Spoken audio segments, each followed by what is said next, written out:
이 예배 주인이시며 영광받기 합당하신 하나님을 찬양합니다. 할렐루야.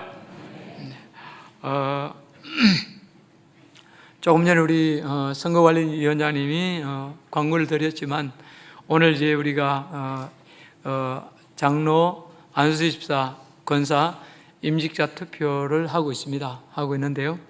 아침에 제가 이렇게 우리 안내하는 분들하고 대화를 하다가 한 분이 그런 이야기 하더라고요. 어르신들 중에서 이번 투표에는 내가 좋아하는 분만 찍어야지. 그 이야기를 듣고 제가 가슴이 뜨끔해졌습니다. 여러분, 내가 좋아하는 분을 찍으면 그분은 떨어집니다. 그래서 여러분 그럼 잘 아시겠지만 저는 개인적으로 그런 생각을 합니다. 지금까지 우리가 이제 계속 우리 장로, 안수집사, 권사 이렇게 후보를 하면서 또 당회적으로나 교회적으로 많은 어떤 점검 과정을 거쳤습니다. 그래서 제가 바라기는 물론 여러분들은 또 다른 뜻대로 행하실 수 있습니다만은 그냥 우리 가서 투표 용지를 받으셔서 기표하며 들어가시자마자 접어가지고 바로 이렇게 넣으셔도 오히려 그것이 더 좋을 것이라는 마음이 들긴 하는데요. 여러분 이번 수표 과정을 통해서 교회 또 건강한 일꾼들이 또 세워지고 이런 과정을 통해서 교회가 더욱 건강하게 교회적으로나 또 우리 지역사회나 봉사의 손길을 넓혀갈 수 있도록 기도해 주시기를 부탁드립니다. 그리고 여러분 오늘까지 제가 예배를 인도하고요. 이제 내일부터 해서 6개월 동안 안식년 휴가를 갖게 됩니다. 여러분 안식년 휴가를 허락해 주셔서 감사합니다. 감사하고요. 6개월 동안 제가 지내면서 좀 여러 교회 예배도 돌아보고 또 개인적으로 좀 부족한 부분들 채워나가고 이런 과정을 통해서 조금 더 준비된 그런 모습으로 설 수 있도록 노력하겠습니다. 여러분들도 그러한 저를 위해서 기도해 주셔서 무엇보다 저는 저 없을 때 오히려 진짜 여러분들이 더 영적으로나 또 육적으로 더 건강함을 누리고 하나님 주시는 을 누렸으면 좋겠습니다. 그래서 이런 부분을 서로를 위해서 기도하는 과정 속에서 진짜 주님 안에서 오가는 소식들이 늘 아름답고 복될 수 있기를 주의 이름으로 축복합니다. 다시 한번 감사를 드립니다. 그런데 이 주기도문 기도를 하다 보니까 제가 날짜를 못 맞췄습니다. 원래 이제 안식년 들어가기 전에 주기도문을 딱 마치려고 생각을 했는데 하다 보니까 이렇게 좀 시간이 늘어났는데요. 아마 갔다 와서라도 끝은 맺도록 그렇게 하겠습니다. 지난 시간까지 우리는 주기도문의 첫 번째 부분, 곧 하늘에 계신 우리 아버지여 이름이 거룩히 여김을 받으시오며 나라의 임하옵시며 뜻이 하늘에서 이룬 것 같이 땅에서 이루어지다는 이 내용을 가지고 5시간에 걸쳐서 말씀을 묵상했습니다. 이것은 기도의 우선순위가 하나님께 있어야 함을 보여줍니다. 하나님의 거룩한 이름과 하나님 나라, 하나님의 뜻이 성도들의 1차적인 관심사가 되어야 함을 가르쳐주고 있습니다. 그래야 하나님과의 관계가 바로 서고 내 신앙도 건강하게 성장하며 하나님이 의도하신 복에 참여할 수 있습니다. 그러므로 우리는 기도할 때마다 먼저 하나님을 찾고 하나님의 나라와 의를 구해야 합니다. 그럴 때 우리가 구하지 않은 필요까지도 채워주시는 주님의 은혜를 체험할 수 있습니다. 그러나 주기도문의 내용은 이것으로 끝나지 않습니다. 이제 주기도문은 하나님에서 우리의 필요와 관심사로 그 대상이 옮겨지고 있습니다. 이 기도문을 통해서 예수님은 하나님 나라뿐만 아니라 우리의 생존과 필요를 위해서도 기도하라고 말씀해주고 있습니다. 사실 사람의 삶에 있어서 이 생존 문제가 얼마나 절실하고 심각합니까? 지금은 비록 우리가 비만을 걱정하고 영양 과다를 걱정하고 있지만 불과 30년, 40년 전만 해도 우리의 구호가 무엇이었습니까? 잘 살아보세, 잘 살아보세, 우리도 한번 잘 살아보세. 얼마나 비참했는지 모릅니다. 세계적으로 볼 때도 이 기아의 문제는 아주 심각합니다. 지금도 7초당 어린아이 1명이 이 기아로 죽어가고 있습니다. 지금도 그리고 지구촌 인구의 8분의 1인 약 8억 7,500만 명이 기아로 허덕이고 있습니다. 이 점을 생각할 때 오늘 우리가 누리는 이 부와 풍요가 얼마나 하나님 앞에 죄송한지 모르겠습니다. 세상 살면서 인간다운 삶을 누리기 위해 기본적으로 다음 3가지가 꼭 필요합니다. 첫째는 의식주의 문제, 곧 먹고 사는 문제입니다. 두 번째는 조화로운 인간관계와 마음의 평화입니다. 세 번째는 모든 두려움과 위협으로부터의 해방과 보호입니다. 그런데 우리가 앞으로 묵상하게 될 주기도문 속에는 이 세 가지 주제가 모두 나오고 있습니다. 오늘은 그 첫 번째로 의식주의 문제, 곧 우리에게 일용할 양식을 주옵시고, 이 기도문의 내용과 영적 의미를 살펴보므로 서로 은혜를 나누고자 합니다. 그렇다면 이 기도문이 주는 교훈과 영적 의미는 무엇입니까? 첫째, 하나님은 우리 영혼뿐만 아니라 인간적인 삶에도 깊은 관심을 가지고 계심을 보여줍니다. 성경은 우리에게 예수님을 닮으라고 가르치지만 하나님이 되라고 가르치지는 않으십니다. 기독교는 하나님과 인간 사이에 근원적인 차이가 있다고 선포하십니다. 사람은 하나님이 아니라 인간이기 때문에, 창조주가 아니라 피조물이기 때문에 인간만이 갖는 한계와 연약성이 있습니다. 그리고 하나님께서도 이러한 인간의 한계와 연약성을 너무도 잘 아시기 때문에 우리의 필요를 위해서 기도하라고 가르치신 것입니다. 우리는 종종 신앙심이 깊어질수록 우리의 인간됨, 곧 사람만이 갖는 특징을 포기해야 하는 것으로 생각하는 경향이 있습니다. 그래도 교회를 좀 오래 다니다 보면, 직분을 받다 보면 갑자기 목소리에 힘이 들어가고 걸음걸이가 거룩해집니다. 신앙생활을 하면 할수록, 오래 다니면 다닐수록 사람다움은 점점 없어지고 종교적인 냄새만 풍기는 그런 사람으로 변질이 됩니다. 그리고 그것을 소위 경건이라고 생각합니다. 목사님들 중에도 전도사 때까지만 해도 겸손하던 분이 목사 안수를 받고 나서 갑자기 목에 기부스를 하는 경향이 있습니다. 목소리도 갑자기 거룩하게 변해버립니다. 평신도 때의 인간적인 모습은 어디로 가버렸는지 눈을 잔뜩 내리깔고 나이 많은 어른들에게도 반말 비슷하게 대꾸를 합니다. 그러나 여러분, 하나님이 우리를 구원하여 자녀 삼으신 것은 거룩한 종교인을 삼기 위함이 아니라 온전한 인간을 만드시기 위함입니다. 따라서 신앙이 깊어질수록, 신앙생활을 오래 하면 할수록 우리의 인격은 더 원만해지고 더 겸손해지고 더 인간적이 되어야 합니다. 그럴 때 우리는 세상과 담쌓지 않고 빛과 소금의 역할을 제대로 감당할 수 있습니다. 더욱이 우리 성도들이 일용할 양식을 달라고 기도하는 것은 내 자신이 한계 있는 존재임을 인정하고 동시에 하나님이 주인이심을 고백하는 적극적인 신앙 고백이라 할 수 있습니다. 또 삶 속에서 이처럼 사소한 것까지 기도하고 하나님께 맡길 때 오늘도 나와 동행하시며 역사하시는 하나님의 손길을 직접 체험할 수 있습니다. 이 얼마나 아름답고 복된 일입니까? 두 번째로, 의식주를 비롯해서 인간의 필요를 채워주시는 분은 하나님이심을 보여주십니다. 죄송합니다.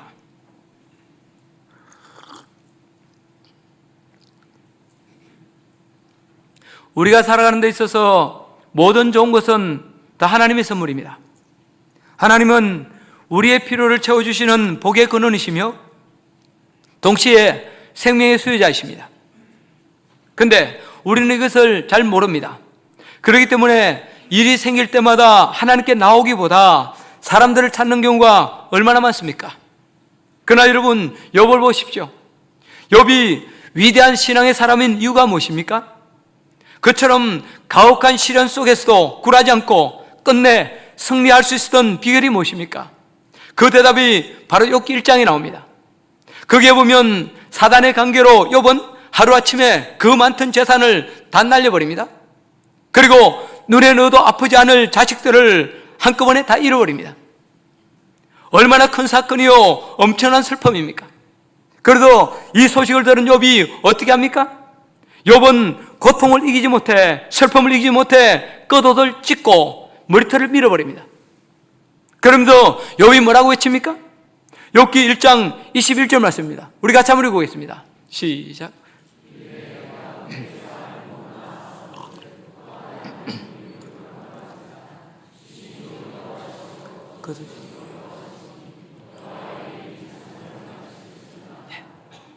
내가 모태에서 알몸으로 나와 싸운 적 알몸이 그리로 돌아가올지라.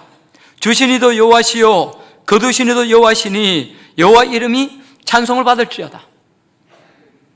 여러분, 지금 재산을 한꺼번에 다 잃어버리고 자식마저 다 잃어버린 그 상황에서 욥이 고백한 내용이 무엇입니까? 다 하나님이 주셨다는 것입니다. 다 하나님의 것이란 것입니다. 그러니 하나님께서 어떻게 처분하시든 하나님 영광 받으시는 것이 마땅하다는 것입니다. 그렇습니다, 여러분. 조금만 엄밀히 생각해 보면 여러분, 내 것이 어디 있습니까? 다 하나님께서 주신 것입니다. 하나님이 다 가져가시는데도 우리는 할 말이 없습니다. 그런데도 마치 내 것인 것처럼 원래부터 내 것인 양 우리는 억울해하고 원망한 적이 얼마나 많습니까? 누가 뭐래도 우리에게 생명을 주신 분은 하나님이십니다. 그리고 이 땅을 살아가면서 지금 우리가 누리고 있는 온갖 좋은 선물 주신 분도 하나님이십니다. 우리가 이 점을 분명히 깨닫고 겸손하게 엎드려 하나님 아버지, 오늘도 우리에게 일용할 양식을 주시옵소서 기도할 때 먹을 것뿐만 아니라 입을 것, 필요한 것까지 다 채워주시는 그 은혜를 누릴 수 있습니다. 다 이 은혜를 체험할 수 있기를 주의 이름으로 축복합니다. 지금까지 우리는 일용할 양식을 달라고 하나님께 기도할 수 있는 전제를 두 가지로 간략하게 살펴봤습니다. 그렇다면 일용할 양식을 누리기 위해서, 하나님이 주시는 일용할 양식을 누리기 위해서 우리가 해야 할 일은 구체적으로 무엇입니까? 첫째, 기도해야 합니다. 너무도 뻔하고 너무도 많이 들은 이야기지만 여러분, 이 기도만큼 중요한 것이 없습니다. 하나님의 응답을 받기 위해서는 먼저 주님이 가르쳐 주신 대로 기도해야 합니다. 가끔 성도들과 대화하다 보면 이런 이야기를 하는 분들이 있습니다. 목사님, 우리의 미래나 사업 등 큰 일을 위해서는 기도하는 것이 당연하지만 먹을 것이나 입을 옷같이 사소한 것도 다 기도해야 하나요? 이것은 오히려 하나님의 인도하심을 믿지 못하는 불신 아닙니까? 여러분 어떻게 생각하십니까? 이에 대해 예수님은 어떻게 말씀하십니까? 너희는 이렇게 기도하라. 오늘날 우리에게 일용할 양식을 주옵시고. 여러분, 이 기도문을 가르친 분이 누굽니까? 예수 그리스도시라는 것입니다. 또 여러분, 창세기 28장에 보면 믿음의 조상인 야곱이 하나님께 기도한 내용이 나옵니다. 거기서 야곱이 뭐라고 간구했습니까? 하나님이여, 나와 함께 계시사 내가 가는 이 길에서 나를 지켜주시고 먹을 양식과 입을 옷을 주시고. 한마디로 먹을 양식과 입을 옷을 위해 기도하고 있습니다. 또 여러분, 기도의 사람인 조지 뮬러는 어떻게 했습니까? 그는 93년 동안 살면서 5만 번 이상 크고 작은 기도 응답을 받았습니다. 조지 뮬러는 2,000명이 넘는 고아들을 양육하면서 한 번도 사람들에게 손을 벌리거나 아쉬운 소리를 하지 않았습니다. 대신 하나님 앞에 나와서 매일의 양식을 구했을 때, 그들의 필요를 구했을 때 하나님께서는 한 번도 그를 실망시키지 않으셨습니다. 그날 먹고 살 양식과 필요를 성실하게 공급해 주셨습니다. 이것이 매일의 양식을 구하는 기도의 능력이요, 하나님 응답의 신실하심입니다. 여러분, 조그만 관점을 달리해 보면 하나님께서 사람을 만드실 때 일용할 양식을 미리 예비해 두셨습니다. 아니, 우리가 쓸 모든 것을 이미 넉넉하게 준비해 두셨습니다. 따라서 열심히 일하기만 하면, 성실하게 노력하기만 하면, 기도하지 않아도 얼마든지 일용할 양식을 얻을 수 있습니다. 풍성하게 살 수도 있습니다. 그럼에도 불구하고 우리가 왜 기도해야 됩니까? 매일 양식을 먹으면서도 그 양식을 주신 하나님께 기도하지 못하면, 아니, 그 하나님을 만나지 못하면 우리는 동물과 같은 존재가 되고 말기 때문입니다. 결국 짐승처럼 육체의 본능을 따라 살다가 육체의 한계를 따라 죽는 비참한 존재가 될 수밖에 없기 때문입니다. 일용할 양식을 주시옵소서. 우리가 왜 일용할 양식을 달라고 하나님께 기도해야 합니까? 그것은 먹는 것뿐만 아니라 인간의 모든 필요가, 인간의 모든 영적 필요까지도 하나님과의 관계 속에서만 해결되고 이루어질 수 있기 때문입니다. 떡을 놓고 하나님께 기도할 때 비로소 그 떡을 주신 하나님을 만날 수 있기 때문입니다. 그때 비로소 내가 사는 것입니다. 그때 비로소 우리도 하나님 안에서 참 인간다움을 회복하게 되는 것입니다.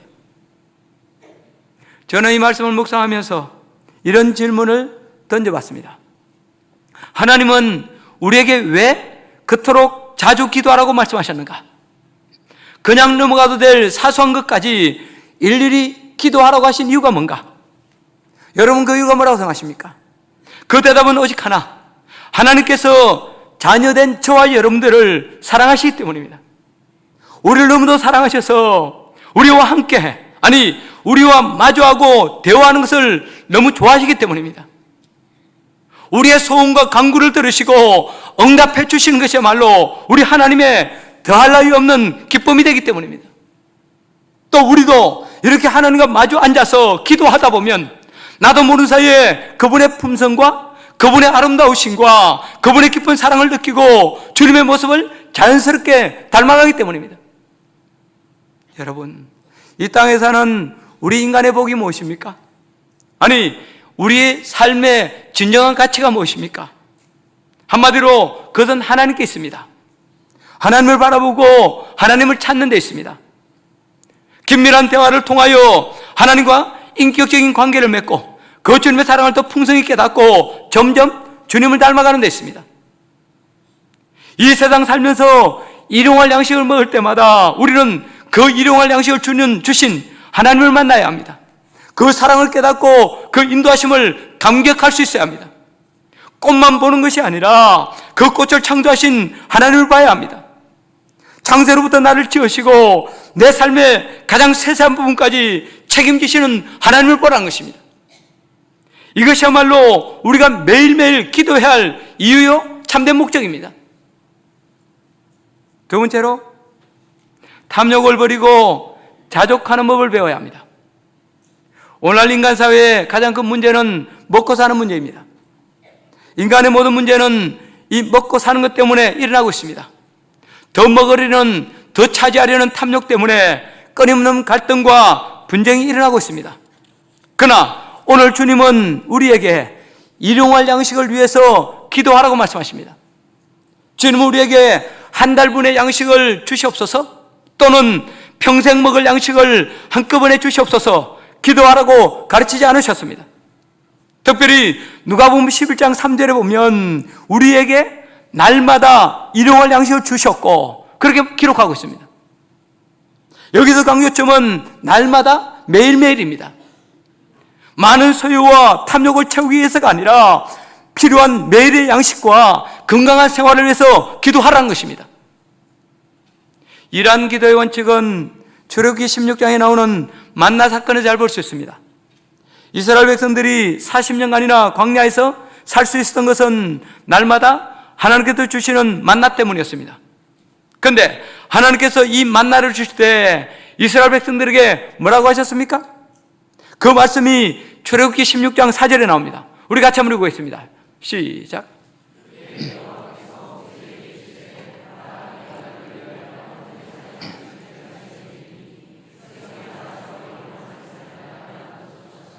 이같이 하여 그들이 내 율법을 준행하나 아니하나 내가 시험하리라.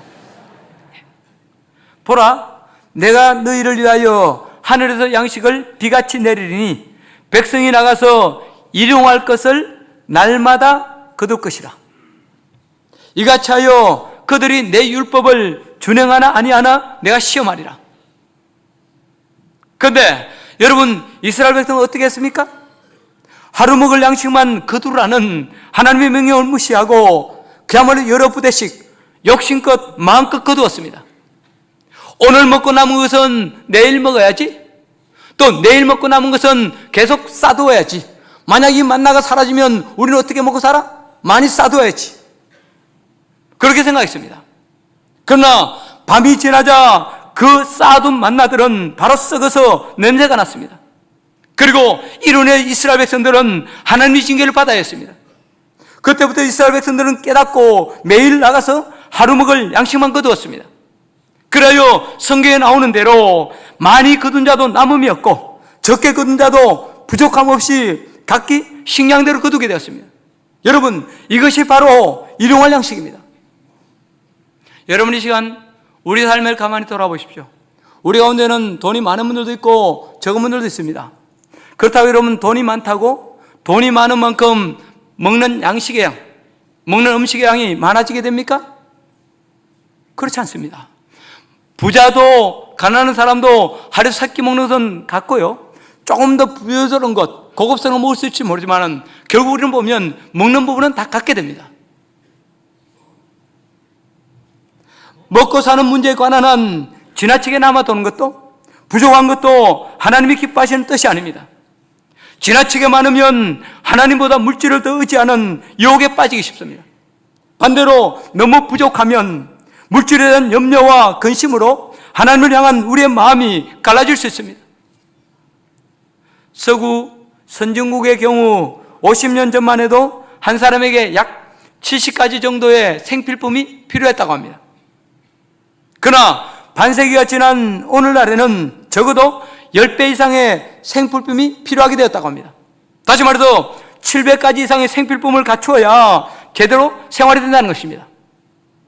그리고 사람들은 이러한 생필품에 대해 욕구뿐만 아니라 우리 욕망을 채우기 위해서 욕심을 내기 시작했고 나중에는 그것을 얻었다 할지라도 감사를 잃어버렸습니다. 삶이 많이 편리해지고 부유해졌을지 몰라도 행복감은 점점 낮아지고 소멸되어 가고 있습니다. 결국 하나님의 말씀보다 자기 욕심을 추구하는 탐욕이 영적인 부도를 낳게 했고 우리 영혼을 황폐하게 만들었습니다. 관계를 각박하게 만들었습니다. 여러분, 이 점은 우리 그리스도인들도 예외가 아닙니다. 성도들이 하나님께 구하는 기도를 분석해 보면 탐욕으로 오염되어 있음을 쉽게 발견할 수 있습니다. 그런 의미에서 오늘날 우리에게 일용할 양식을 주옵소서. 이 기도만큼 인기 없는 기도는 별로 없을 것입니다. 그런데 여러분, 구약성경 잠언에 보면 우리의 기도문과 주님 가르치는 기도문과 아주 비슷한 기도의 말씀이 나오고 있습니다. 잠언 30장 8절에 그 말씀이 나오는데요, 우리 같이 한번 읽어보겠습니다. 시작.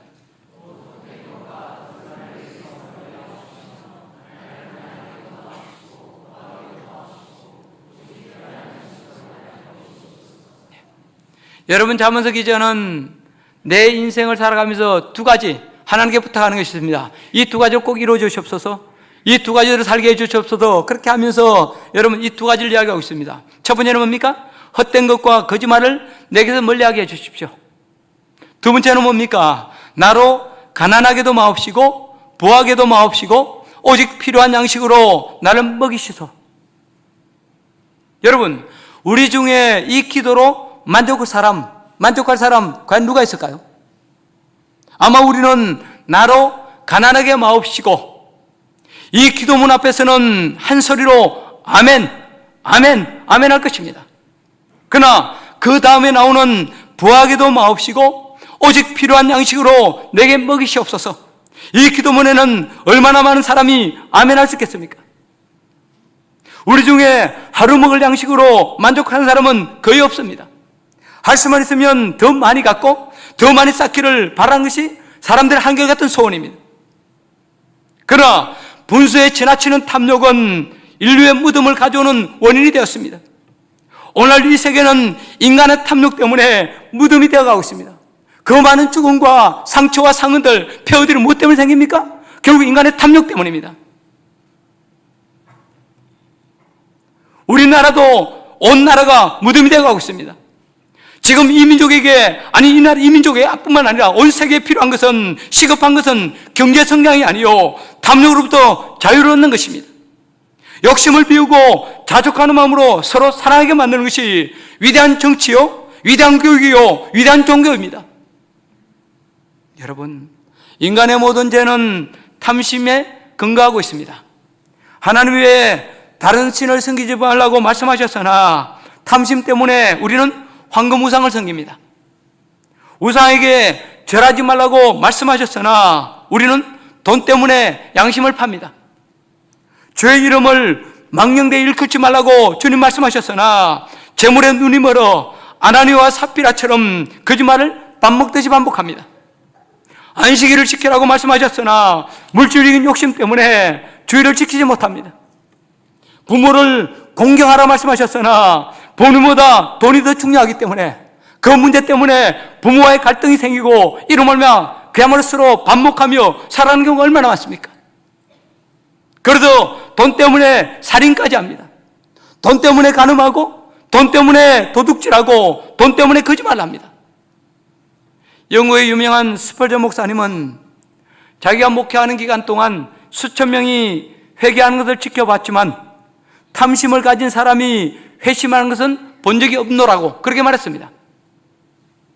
도둑질한 자도 회개하고, 간음한 자도 회개하고, 살인자도 회개하지만 마음속에 욕심이 가득한 자는 절대로 회개치 않더라는 것입니다. 초대교회 유명한 교부인 클레멘트는 이런 말을 남겼습니다. 재물은 신발과 같다. 재물은 뭐와 같다고요? 신발과 같다. 여러분, 신발은 무조건 크거나 화려하다고 좋은 것이 아닙니다. 자기 발의 치수와 취향에 맞아야 되고 신기에도 편해야 합니다. 그래야 좋은 신발입니다. 여러분, 재물도 마찬가지입니다. 많이 축적하거나 원하는 대로 다 얻었다고 무조건 좋은 것이 아닙니다. 자신이 관리할 수 있는 적정 수준에 맞아야 합니다. 그래야 행복하고 만족감이 찾아옵니다. 로버트 번스라는 한 그리스도인은 이런 소박한 기도를 하나님께 드리고 있습니다. 하나님 아버지, 어떤 사람은 먹을 것이 있어도 먹을 수 있는 건강이 없습니다. 어떤 사람은 먹을 수 있는 건강은 있는데 먹을 것이 없습니다. 그런데 저에게는 먹을 것을 주시고 먹을 수 있는 건강도 주셔서 감사합니다. 매일매일 일용할 양식으로 만족하며 하나님께 영광 돌리는 삶 살게 하소서. 그렇습니다, 여러분. 우리가 사는데 꼭 필요한 생명, 건강, 자유, 평화, 이런 것들은 엄밀히 말하면 날마다 얻어야 되는 것들입니다. 그런 것에는 내일이 없습니다. 하나님께서 주시기 전까지는 아무도 내일을 장담할 수 없습니다. 오늘만이 하나님에게 주신 날이요, 내 것입니다. 그러므로 내일이 내 날이 아님을 알고 사는 사람은 더 이상 욕심을 부려서는 안 됩니다. 아니, 이 땅에서 내 생명이 영원할 것처럼 더 쌓기 위해서 싸우고 빼앗는 것이 얼마나 부질없고 허무한 것인가를 깊이 깨달아야 합니다. 이제라도 주어진 삶에 감사하고 하나님께서 주시는 양식으로 자족하며 살아가는 이 로버트 번스의 감사가 오늘 저와 여러분의 기도가 될 수 있기를 주 이름으로 축복합니다. 세 번째로, 하루하루 성실하게 일해야 합니다. 오늘날 우리에게 일용할 양식을 주옵시고, 이 기도는 노동의 책임을 수반하고 있습니다. 하나님께 이 기도를 드릴 수 있는 사람은 하루하루를 성실하게 일하는 사람입니다. 때때로 사람들은 기도하지 않으면서, 일하지 않으면서도 내가 하나님을 믿으니까 하나님이 알아서 해주실 거야, 그런 생각을 갖는 사람이 있습니다. 그러나 여러분 기억하십시오. 하나님 앞에서 성실하게 일하지 않으면서 먹을 양식을 구하는 것은 바로 하나님을 만홀히 여기는 죄가 된다는 것입니다. 어떤 성도들 가운데는 공중나는 새를 보라, 심지도 않고 거두지도 않고 창고에 모아들이지도 아니하되 너희 천부께서 기르시니라, 이 말씀을 오해하여 일하지 않고 가만히 있어도 하나님이 다 알아서 먹이시고 입히신다고 생각하는 경향이 있습니다. 그러나 진짜 그렇습니까? 하늘나는 여러분 새들을 자세히 보십시오. 새들이 얼마나 부지런하게 또 얼마나 열심히 먹이를 구하러 다니는지 모릅니다. 또 들에 있는 백합화는 어떻습니까? 가만히 서 있는 것처럼 보이죠. 아무 일도 안 하는 것처럼 보이죠. 그러나 사실은 얼마나 부지런히 일하고 있는지 모릅니다. 그 뿌리는 땅속에 있는 영양분을 부지런히 흡수하여 줄기를 통해 입으로 보냅니다. 그러면 잎은 빛을 발아서 그 영양소가 더불어 이 엽록체에서 광합성 작용을 함으로써 꽃을 피우고 열매를 맺는 데 필요한 에너지를 만들어냅니다. 그런데 이 과정이 얼마나 정교하고 복잡한 공정인지 모릅니다. 그래도 과학자들의 표현을 빌리면 이 식물의 엽록체야말로 공장 중에서도 가장 정교한 공장이요, 가장 바쁜 생산 공장이라는 것입니다. 데살로니가 교인들 가운데는 주님의 임박한 재림을 너무 기대한 나머지 일하지 않고 빈둥거리며 하루하루를 무의도식하는 사람들이 있었습니다. 예수님 곧 오실 건데 그냥 있는 재산 그냥 나눠 먹고 예수님 오시면 그냥 가면 되지 뭐하러 이래, 그런 사람들이 있었습니다. 근데 바울이 그들을 향해서 뭐라고 꾸짖었습니까? 누구든지 일하기 싫어하거든 먹지도 말게 하라. 너희는 종용이 일하고 자기 양식을 먹을지니라. 또 여러분 잠언서 6장 6절에서 뭐라고 말씀하고 있습니까? 우리 같이 한번 읽어보겠습니다. 시작.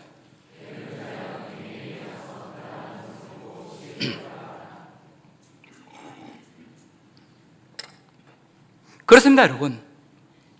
일용할 양식을 채워주시는 하나님의 은혜를 체험하려면 우리는 성실하게 일해야 합니다. 이뿐만이 아닙니다. 우리에게 일용할 양식을 달라는 기도 속에는 일하지 않고 불의하게 치부하는 사람들, 불을 불의하게 축적하는 사람들 향한 고발과 경고가 들어있습니다. 오늘 많은 사람들이 일할 의욕을 잃어버리고 노름이나 경마, 복권, 좀 더 나가면 일확천금에 목매어 살아가는 경우, 이유가 무엇입니까? 여러 가지 이유가 있겠지만은 가장 큰 원인은 불의한 방법으로, 권력과 그들 이용해서 불의한 방법으로 치부하는 자들 때문입니다. 저는 하나님 옆에 가서 가장 큰 심판을 받아야 될 자가 누구인가 한번 생각해 봤습니다. 그들은 다름 아닌 일하지 않고 불의한 방법으로 재물을 끌어모으는 사람들일 것입니다. 뇌물과 부정으로 재산을 쌓는 사람들입니다. 왜? 그들은 죄를 짓고도 회개하지 않습니다. 뿐만 아니라 열심히 땀 흘리며 살아가는 사람들의 의욕을 꺾어버리고 사회 전체를 불법으로 몰아가기 때문입니다. 혹시 우리 가운데 나도 땀 흘리지 않고 노력하지 않고 손쉽게 돈 벌 수 있는 방법이 없을까? 궁리하는 분들 있습니까?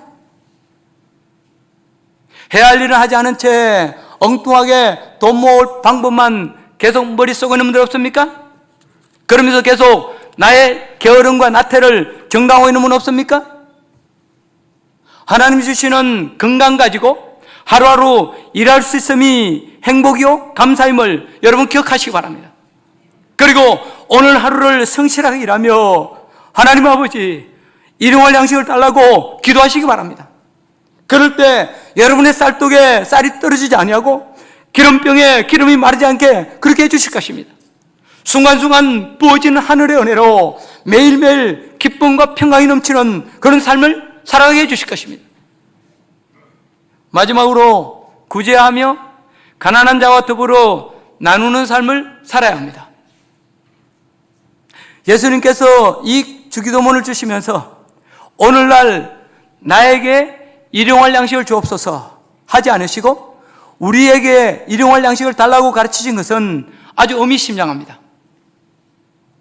여기서 예수님이 내가 아닌, 나를 위한이 아닌 우리라는 단어를 사용하신 것은 이 양식은 나만을 위한 것이 아니라 다른 사람을 위한 것도 되어야 함을 강조하신 것입니다.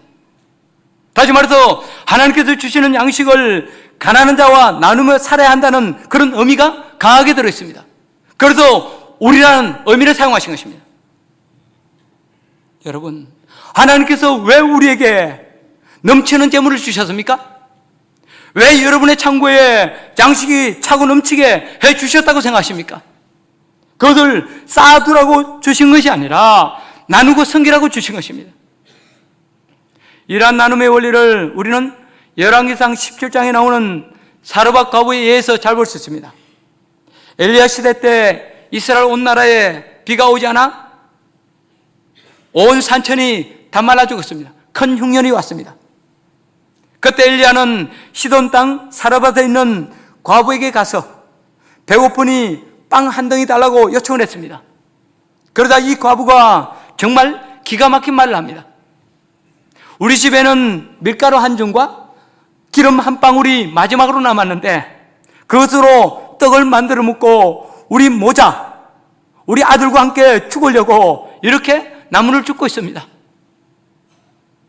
그때 여러분 엘리야가 뭐라고 했습니까? 그럼 그 떡이라도 나에게 가져와라. 여러분 한번 생각해 보십시오. 이것이 말이나 될 법한 이야기입니까? 안 그래도 먹을 것이 없어서 마지막 남은 가루 한 줌으로 떡 해먹고 죽으려고 하는 그 여인에게 그 떡마저 가져오라니, 이 말씀을 도대체 어떻게 이해해야 합니까? 그러나 더 놀라운 것은 이 과부의 태도입니다. 그야말로 말도 안 되는 소리, 아니 무모하기 짝이 없는 엘리야의 말에 그대로 순종하여 마지막 가루에서 떡을 만들어 먼저 그에게로 가져다 줍니다. 그때 엘리야는 이 떡을 받고 과부에게 놀라운 축복을 선언합니다. 비가 다시 내려 곡식이 날 때까지 그 통에 가루가 다하지 아니하고 그 병에 기름이 없어지지 아니하리라. 실은 위대한 나눔의 축복이 아닐 수 없습니다. 그런데 우리는 이 축복의 선언을 들으면서 이런 생각이 들 수 있습니다. 아니, 하나님께서 이왕 복을 주시려면 왕창 주시지 왜 그리 째짜게 주신단 말인가? 아예 큰 창고를 짓게 하고 그 창고에 곡식과 기름이 가득 차게 채워주시면 사람들이 보고 하나님을 찬양하게 될 것이고 얼마나 좋겠는가? 그러나 여러분, 하나님이 진짜 그런 복을 주셨다고 한번 가정해 보십시오. 그러면 10중 8구 이 과부의 생명이 위험했을 것입니다. 아니면 누가 언제 와서 약탈을 갈지 몰라 불안하기 그지없었을 것입니다. 그리고 이것저것에 배고픈 사람들의 이 소리, 요구를 따라서 쓰다 보면 3년, 6년을 견뎌내지 못하고 처음보다 더 비참하게 되었을지도 모릅니다. 그러나 하나님께서 그에게 주신 복은 어떻습니까? 퍼내도 가루통에 가루가 떨어지지 않고 병에 기름이 마르지 않는 복이었습니다. 밀가루와 기름을 덜어내서 음식을 만들면 계속 채워지게 하셨으니 그날 넘치는 복을 받은 것입니다. 더욱이 흉년의 음식을 만들어서 하나님의 종을 대접하고 가난이 없어지지 않고 계속 생기니 이것은 쌓아두라고 주신 복이 아니라 나누고 베풀므로 더 큰 은혜를 체험하라고 주신 복입니다. 내 것을 비워서 섬김으로 은혜 받고 남을 대접함으로 매일매일 기적을 체험하며 살아가는 것입니다. 이 얼마나 멋지고 신난 일입니까? 누군가가 이런 글을 남겼습니다. 진정한 나눔은 나에게 남은 것을 주는 것이 아니다. 내 것을 잘라서 주는 것이다.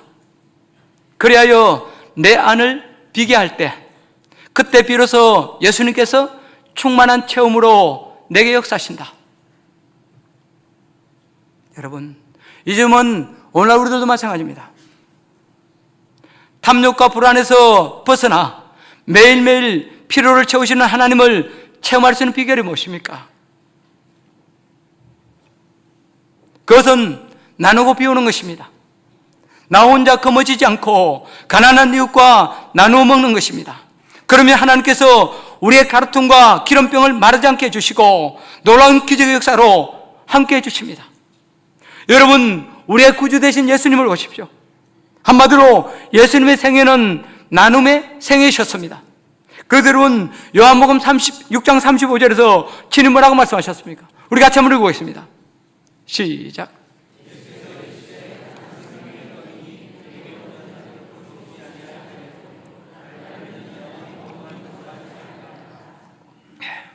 여러분, 여기서 예수님은 자신을 생명의 떡, 그죠? 생명의 떡이라고 말씀하셨습니다. 그리고 예수님은 그 말씀대로 당신의 몸, 곧 살과 피를 나누어서 우리에게 주셨습니다. 그리하여 믿음으로 그 떡을 먹는 자마다 영생을 얻게 해주셨습니다. 또 십자가상에서는 옷 한 벌 남기지 아니하시고 다 나눠주고 그야말로 빈몸으로 가셨습니다. 그래도 아무도 예수님을 독차지하지 못하게 하셨습니다. 그런데 더 놀라운 사실이 하나 있습니다. 그것은 만인의 떡이신 예수 그리스도는 나누면 나눌수록 더 풍성하고 부유해진다는 것입니다. 그런데 우리의 문제가 무엇입니까? 탐욕입니다. 나눌 때 풍성해진다는 것을 이론적으로는 알지만 눈앞에 욕심에 얽매여서 자꾸 움켜쥐고 남을 위해 쌓아두려고 하는 것입니다. 그러나 이래선 예수님이 요구하시는 주기도문의 삶을 살 수 없습니다. 비우고 나누는 자에게 베푸시는 참된 부요의 은혜, 일원의 양식의 기적을 체험할 수 없습니다. 우리 모두 경험하는 바지만 밥맛은 참 신비한 비밀이 있습니다. 그 비밀을 가지고 있는데요, 여러분, 밥맛이 나야 살맛이 납니다. 밥맛이 없으면 살맛이 나지 않습니다. 우리가 병에 걸렸을 때도 어떻습니까? 내 병이 낫고 있다는 첫 번째 신호가 뭡니까? 입맛이 돌아오는 것입니다. 밥맛이 나는 것입니다. 밥맛이 나면 그 사람은 100% 살아납니다. 다시 회복됩니다. 그런데 이 밥은 나누어 먹어야 맛이 있습니다. 함께 먹는 밥이라야 맛이 납니다. 그래서 가난한 집 아이들은 반찬이 없어도 맛있게 먹지만 부잣집 외아들은 진수성찬을 앞에 놓고도 밥맛이 없습니다. 오늘날 여러분, 우리 아내들 보십시오. 남편을 욕하고 불평하지만 남편에게 감사해야 돼요. 여러분 집에 남편이 지금 없다. 그럼 여러분 밥 제대로 먹어요? 하긴 요즘 외식하더라 하기는. 그런데 여러분, 그런 나이 50줄 넘어간 분들은 그렇게 해요. 남편 없으면 밥하기 귀찮으니까 그냥 굶는 길을 선택해. 그러니 여러분, 남편 있으면 그나마도 밥을 꼬박꼬박 해먹으니까 감사할 조건 아닙니까? 왜? 혼자 먹으면 맛이 없으니까. 그래도 남편하고라도 같이 먹어야 맛이 있으니까.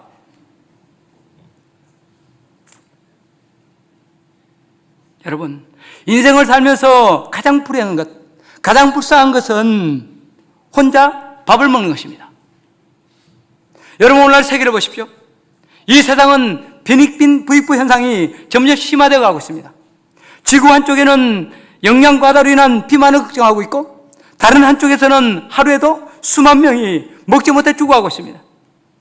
한 과학자의 연구 보고에 의하면 이 지구의 자원을 골고루 분배하고 절약하기만 하면 120억의 인구가 먹고 살고도 남는다고 합니다. 서구 선진국에서는 소 한 마리를 사육하기 위해서 가난한 사람들의 15명분의 식량을 사용한다고 합니다. 이뿐만이 아닙니다. 일부 농업 선진국에서는 남은 농산물을 처리할 길이 없어서 썩이고 바다에 쳐넣어버립니다. 곡물 가격을 더 올리기 위해서 수송비가 아까워서 저들의 배고픔을 외면해버리는 것입니다. 그러나 여러분, 이것은 저주받은 것입니다. 하나님이 심판을 부르는 죄가 아닐 수 없습니다. 여러분, 이 세상에 굶주린 사람이 그토록 많은 것은 하나님이 주신 양식이 부족해서가 아닙니다. 오히려 넉넉하게 주셨음에도 불구하고 욕심의 눈이 멀어 제대로 나누지 않기 때문입니다. 믿는 우리조차도 말씀대로 주기도문의 정신대로 살지 않기 때문입니다. 오늘 성경은 저와 여러분을 향해서, 성경은 저와 여러분을 향해서 하나님 것을 잠시 맡아 관리하는 청직이라고 규정하고 있습니다. 특별히 우리 그리스도인들은 하나님의 백성으로 예수님의 살과 피를 밥으로, 양식으로 먹고 사는 사람들입니다. 따라서 우리의 사는 목적이 달라야 하고, 우리의 사는 방법이 달라야 하고, 삶의 차원과 가치가 달라져야 합니다. 변화된 모습으로 예수님이 걸어가신 그 사랑의 길, 나눔의 길을 힘들더라도 한 걸음 한 걸음 따라가야 합니다. 그럴 때 이 세상은 변화되고 많은 사람들 눈에서 눈물과 배고픔의 탄식이 사라지게 될 것입니다. 주님이 디자인하신 새로운 세상이 열리게 될 것입니다. 그리고 기도하는 우리도, 오늘날 우리에게 일용할 양식을 달라고 기도하는 우리도 그 은혜로 말미암아 감격하고 기뻐하며 주 앞에 찬양하게 될 것입니다. 이제 결론을 맺고 싶습니다. 우리가 하나님의 자녀로 오늘날 우리에게 일용할 양식을 주옵시고, 이 기도문을 제대로 하기 위해서는, 하나님으로부터 오는 일용할 양식의 기적을 체험하기 위해서는 첫째로 기도해야 합니다. 두 번째로 탐욕을 버리고 자족하는 법을 배워야 합니다. 세 번째로 하루하루 성실하게 일해야 합니다.